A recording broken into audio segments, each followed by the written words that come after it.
జై తెలంగాణ.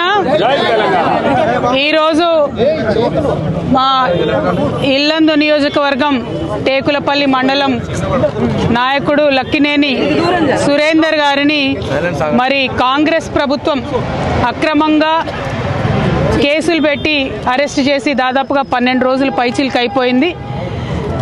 ఏ కారణం లేకుండా కేవలం ప్రజాక్షేత్రంలో ప్రభుత్వం యొక్క పనితీరును ఎండగడుతున్నటువంటి నాయకులను టార్గెట్ చేస్తూ ప్రజాక్షేత్రంలో ప్రభుత్వం యొక్క వైఫల్యాలకు సంబంధించి ప్రశ్నిస్తున్నటువంటి నాయకులను టార్గెట్ చేస్తూ ఎస్సీ ఎస్టీ అట్రాసిటీ చట్టాన్ని ప్రభుత్వమే దుర్వినియోగం చేస్తూ లేనిపోని కేసులు బనాయిస్తూ కేసీఆర్ గారి సైనికులందరినీ కట్టడి చేసేటటువంటి ప్రయత్నం ఈ కాంగ్రెస్ ప్రభుత్వం చేస్తూ ఉన్నది. కేసీఆర్ని కట్టడి చేయడం, కేసీఆర్ సైన్యాన్ని కట్టడి చేయడం ఎవరి వల్ల కూడా కాని పని అన్న విషయం ఇప్పుడు కాంగ్రెస్ ప్రభుత్వం తెలుసుకోవాల్సినటువంటి అవసరం ఉన్నది. మీరు ఒక్కరిని ఇద్దరిని ముగ్గురిని జైళ్ళలో పెట్టచ్చు, కానీ మీ వైఫల్యాల్ని ప్రశ్నించకుండా మాత్రం మమ్మల్ని ఆపలేరు. ఎందుకంటే ఇవాళ మీ ఫెయిల్యూర్స్, మీ ప్రభుత్వం ఫెయిల్యూర్స్ అన్నది ప్రజలందరి మనసుల్లో కూడా వెళ్ళిపోయినాయి.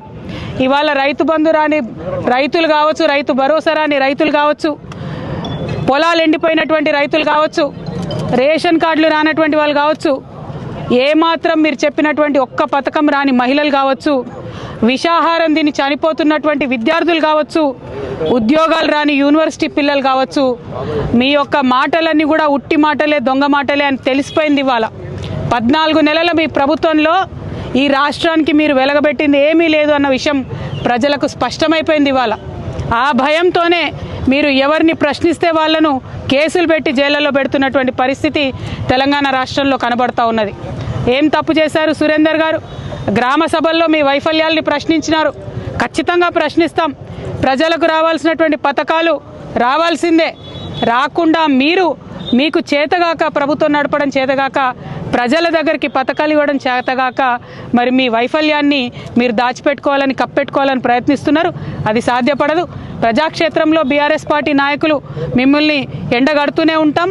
మీరు ప్రజలకు ఇచ్చినటువంటి హామీలన్నీ కూడా ఇచ్చేంత వరకు మీ వెంట పడుతూనే ఉంటాం.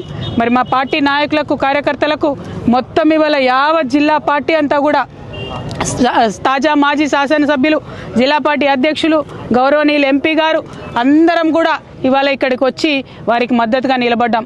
ఇవాళ సురేందర్ అన్న విషయమే కాదు, రాష్ట్రంలో ఏ మూల ఎక్కడ ఏ కార్యకర్తకు అన్యాయమైనా ఇట్లనే మొత్తం నాయకులందరం కూడా వెళ్ళి అండగా నిలబడి వారిని కాపాడుకుంటామని చెప్పి బీఆర్ఎస్ పార్టీ నాయకులందరూ కూడా తెలియజేస్తూ ఉన్నాం. మరి కేసులకు తలొగ్గేదే లేదు. ప్రజాక్షేత్రంలో ప్రభుత్వాన్ని ఎండగడుతూనే ఉండాలని కూడా కార్యకర్తలకు చెప్తా ఉన్నాం. ఈ కాంగ్రెస్ పార్టీ యొక్క దాష్టికాలను గమనించవలసిందిగా తెలంగాణ బిడ్డలందరూ కూడా పిలుపునిస్తా ఉన్నాం. Thank you. జై తెలంగాణ, జై కేసీఆర్. కేసీఆర్ గారి నాయకత్వం, కేసీఆర్ గారి నాయకత్వం. జై బీఆర్ఎస్, జై బీఆర్ఎస్, జై తెలంగాణ.